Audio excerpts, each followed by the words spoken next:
Alors bonjour à vous tous et tout d'abord j'espère que le confinement continue bien pour vous. Alors je dois vous dire que je suis extrêmement animé aujourd'hui puisque j'ai 3 éléments que je souhaite vous transmettre sur cette vidéo. Alors la première bien sûr c'est tous les remerciements que je dois vous faire, qu'on doit vous faire puisque grâce à vous on est en train de vivre une aventure incroyable et merci grandement. Et également vous transmettre un peu des nouveautés, des éléments sur la fabrication des masques et en particulier un nouveau modèle 3D que l'on prépare pour vous tous. Et puis également, dernier élément, et on va commencer par ça parce que c'est des choses que j'adore parler, j'adore transmettre. Je le fais à des moments en entreprise, dans des interventions. Et que j'ai envie de le faire, c'est une personne qui m'a posé une question il y a de ça 2 jours pour discuter des nouveaux systèmes de production qu'il y avait en ce moment. Pour un livre qui va sortir et je souhaite commencer par cela parce que vous verrez, on va très vite lier les 2 premiers éléments et puis donc commençons. Alors on va mettre le contexte. Cette personne-là m'appelle tout simplement et me dit bon ben oui je prépare un livre sur les nouveaux systèmes de production et j'ai une question. Quelle est la différence entre les systèmes voilà, les méthodologies que vous mettez en place à travers les athlètes, avec les athlètes de haut niveau et finalement aujourd'hui la conception des masques que vous faites. Et là en fait quand il m'a posé tout simplement cette question-là, moi pour ma part je me suis dit bah écoutez je vais reprendre votre question et je vais la transformer mais je préfère parler de similitudes qu'il y a entre la démarche de haut niveau et la démarche qu'on a aujourd'hui avec les masques. Et je remercie encore une fois cette personne parce que dans le feu de l'action, on n'a pas forcément le temps de penser à ces éléments. Et là, ça permet de prendre un peu de recul et prendre connaissance qu'effectivement, toute l'action qu'on a ensemble aujourd'hui est une action de haut niveau. Et je vais vous la présenter aujourd'hui. Donc déjà, on commence par quoi? Première similitude, le pourquoi de notre action est très clair. Exemple type. Un athlète de haut niveau, il se lève tous les matins. Pourquoi il se lève tous les matins? Avec autant d'énergie, avec autant d'envie d'aller s'entraîner par toutes les températures, par voilà, des conditions d'entraînement qui peuvent être difficiles sur l'instant, un programme chargé, des déplacements à faire. Pourquoi? Parce qu'il a une réponse très claire et très synthétique sur la réponse à donner, qui peut être parce que je me lève tous les matins, parce que j'ai envie d'être champion olympique. Parce que j'ai envie d'être champion du monde, parce que j'ai envie de monter en NHL, parce que j'ai envie d'être le meilleur tennisman de ma génération. En tout cas, la réponse à chaque fois est très claire et très nette. Et si on doit mettre aujourd'hui un parallèle par rapport à ce qui se passe aujourd'hui, effectivement, sur le feu de l'action, on est parti avec cette envie. Pourquoi on se levait le matin avec autant d'énergie et d'envie? C'est pour sauver des vies. Et sauver des vies, voilà, c'est ce qui a été le premier élément essentiel de la démarche et ce qui nous relie.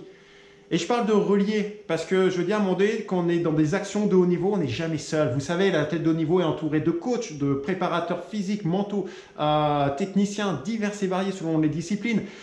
Et finalement, nous, c'est la même chose.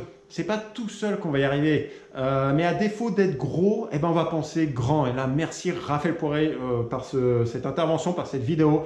Je me souviendrai toujours de cette rencontre qu'on a eue à Oslo en 2017 et cette phrase que tu m'as dit qui m'a marqué, ose penser grand. Merci grandement Raphaël. Et donc voilà, donc on y va. Mais je veux dire, à un moment donné, quand on a ce pourquoi très clair, très vite, on est en capacité de lier et de trouver un point commun avec d'autres acteurs.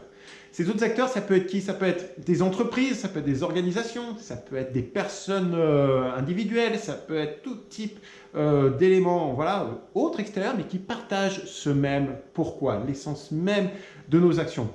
Et une fois qu'on a trouvé ce point commun, finalement, on regarde comment on peut interagir ensemble, comment on peut s'entraider, comment on peut aller de l'avant. Et là, je me permets de tous vous remercier parce que ça a commencé avec vous tous. Déjà, l'action citoyenne. Vous vouliez également, vous tous, sauver des vies. C'est venu de vous, la volonté de nous aider à investir la matière première. Avec cette plateforme Litchi, c'est grâce à vous également qu'on a pu après repartager ces éléments-là à travers d'autres qui veulent s'initier dans cette aventure et qui veulent aider, qui veulent sauver des vies également. Mais également un grand merci aujourd'hui à la MJEN. À MJEN qui souhaite également sauver des vies. Et qui nous permet aujourd'hui, et ça a vraiment à mettre en avant, c'est une première dans l'histoire de la 3D. C'est une première dans l'histoire de la 3D. Mais cette action citoyenne, aujourd'hui, la MJEN, dans cette action citoyenne, va permettre à 1000 imprimeurs 3D de recevoir de la matière première chez eux pour produire des pièces, des dispositifs barrières à proximité de chez eux. C'est un apport qui est inédit.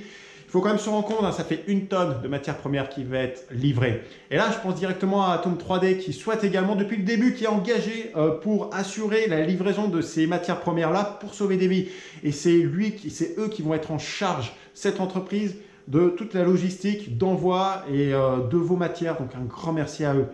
Puis je pense à Capgemini, qui souhaite également depuis le début de l'initiative nous apporter une aide. Et grâce à eux, un nouveau site internet a été mis en place, 3dchampions.org, parce que vous êtes également dans toutes les actions que vous faites des champions, mais que ça soit dans la 3D, mais dans autres également. Et on n'hésite absolument pas et on va de l'avant pour mettre du lien à travers d'autres organisations, des personnes qui font des masques tissus, parce que tous ces éléments-là sont à valoriser. On agit tous ensemble au quotidien. Et puis, voilà, effectivement, on peut continuer. Un grand merci à ST Microélectronique, Schneider Electric, EDF qui nous apportent qui souhaitent sauver des vies en nous apportant leur expérience, leur expertise de conception, d'ingénierie, de production également. Également, je pense à la communauté de Communici qui apporte tout ce soutien à travers une action du territoire. Et pour être un exemple aussi, finalement, et d'y aller, à un moment donné, on est prêt avec la fabrique du ski d'y aller et on y va. Et avant de remercier la fabrique du ski, parce qu'il y a un lien fort avec les masques que l'on va faire, mais je pense au Crédit Agricole qui nous permet aujourd'hui de pouvoir venir, en tout cas, pour sauver des vies, à assurer une condition d'hygiène à chacune des petites mains pour concevoir les masques qui sont réalisés. Et un grand merci à eux également. Et pour revenir à la fabrique du ski, vous savez, on partageait ce même pourquoi sauver des vies et on s'est lié pour trouver une méthodologie où on puisse faire des masques de haute qualité, performants, des masques qui puissent être produits en plus grande quantité et qu'on puisse d'ores et déjà livrer. Et chaque jour, c'est incroyable. Je veux dire, on réfléchit, on discute et puis on discute avec l'extérieur, on échange et il y a des nouveaux systèmes qui apparaissent. Ça fait que chaque jour, il y a toujours une évolution qui apparaît. Un grand merci à eux. Et ça me permet de vous dire, on est parti sur les masques 100% 3D, on est parti sur des coques plastiques et maintenant on a une version, je vous la montre très rapidement. C'est cette version-là. C'est une version qui est la suite de celle-ci, qu'on fait beaucoup avec la fabrique du ski dans les quantités que l'on peut réaliser aujourd'hui avec les doubles cartouches. Et finalement, cette version-là, que vous allez pouvoir vous, maker, à imprimer la coque ici 3D. Si vous le souhaitez, si vous êtes dans les conditions extérieures, avoir les coques étant sur le côté et puis après un système de protection, vous voyez ici, que vous clipsez pour éviter d'avoir les filtres au niveau du visage et qui va assurer l'ensemble une très grande zone de respirabilité pour éviter d'être trop enfermé. Et c'est super et c'est quelque chose qu'on va vous diffuser pour être, encore une fois, à défaut d'être gros, on est grand ensemble et on ne va pas attendre d'être en capacité de fabriquer des millions de pièces semaine pour agir. On agit dès maintenant et ensemble, on est en capacité à l'échelle mondiale de fabriquer des milliers, des millions de pièces à l'instant T. Donc bravo à vous. Et ça me fait penser, ce dernier lien que je vais vous énoncer, c'est un jour, j'étais en 2010 à Canmore au Canada pour m'entraîner en biathlon. Et j'ai eu la chance, et ça me permet de penser à lui parce qu'il nous a quitté et lui rendre hommage il y a de ça quelques mois. C'est Advar Anvolt qui a été un des grands et des meilleurs biathlètes mondiaux de nationalité norvégienne, qui nous avait énoncé, alors on lui avait posé cette question, il était un peu jeune, et on lui a posé cette question, Advar, pour toi une performance, tu l'as construite comment? Il nous avait dit, tu sais, vous savez, une performance, un résultat, c'est dépendant de trois éléments. C'est vrai que nous, dans notre perception, de haut niveau, c'est bien un résultat, la performance que tu vas faire face à une condition. Pour lui, c'est trois éléments. La première, un 100% qui constitue un résultat, ça vient de 70% de ce que vous allez faire. 70%.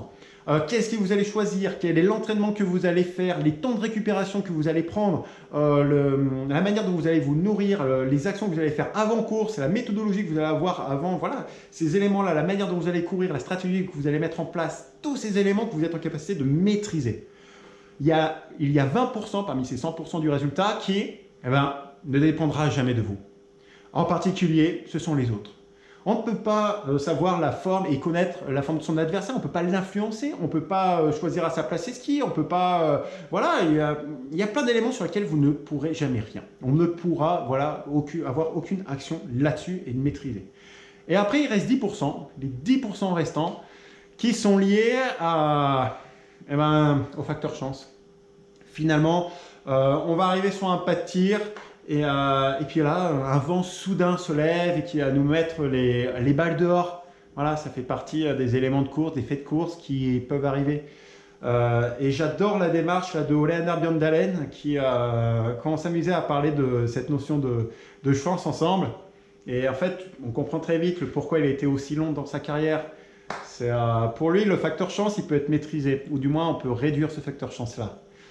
Comment? Finalement, il ne va pas attendre de savoir s'il y a du vent, s'il va y avoir du vent. Il va aller s'entraîner dans des zones où il y a beaucoup de vent.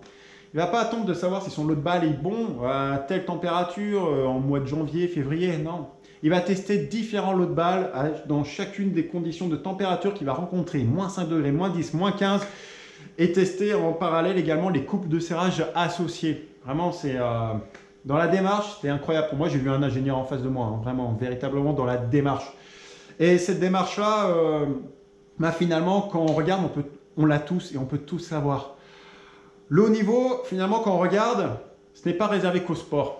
Dans l'action qu'on a aujourd'hui tous ensemble à travers le pourquoi on agit, les liens qu'on met ensemble dans l'action et finalement se refocaliser sur ce qu'on maîtrise. Aujourd'hui, est-ce qu'à la fabrique du ski, on va attendre de savoir si on est en capacité d'avoir plus d'autorisation sur le secteur hospitalier? Et on aimerait, mais pour l'instant, on ne les a pas. Les seuls éléments sur lesquels on est sûr, c'est qu'on peut agir en tant que dispositif barrière. Qu'est-ce que nous faisons? On va agir en tant que dispositif barrière pour venir en aide déjà à ce deuxième front de diffusion du virus. Vous tous, est-ce qu'on va attendre d'être livré en masse? C'est soit on attend, soit finalement pour sauver des vies, on agit. Et après, on trouve des dispositifs. Vous fabriquez des masques à la main, il y a d'autres dispositifs de visière, d'autres solutions que vous mettez en place. Mais parce que vous resituez finalement sur la capacité de qu'est-ce que je peux maîtriser aujourd'hui dans l'instant. Et cet élément-là, encore une fois, le coup de Ole Einar Bjørndalen, c'est qu'est-ce que je peux faire aujourd'hui dans l'instant pour me rapprocher de mon objectif? Qu'est-ce que je peux faire? Quelle est l'action que je peux mener aujourd'hui? Quel est le petit pas que je peux faire en plus? Donc on est dans ces dispositifs-là. Donc en synthèse, le haut niveau, il n'est absolument pas réservé qu'au sport. Il est accessible partout et dans l'entreprise également, dans les organisations, dans ce que vous faites actuellement. Et c'est en ce sens qu'on remercie Capgemini pour la mise en place de ce site internet avec le 3dchampion.org. Vraiment un grand, grand, grand merci. Parce que vous êtes tous des champions. Et encore une fois, le haut niveau, ce n'est pas qu'un résultat. C'est avant tout un processus et une discipline.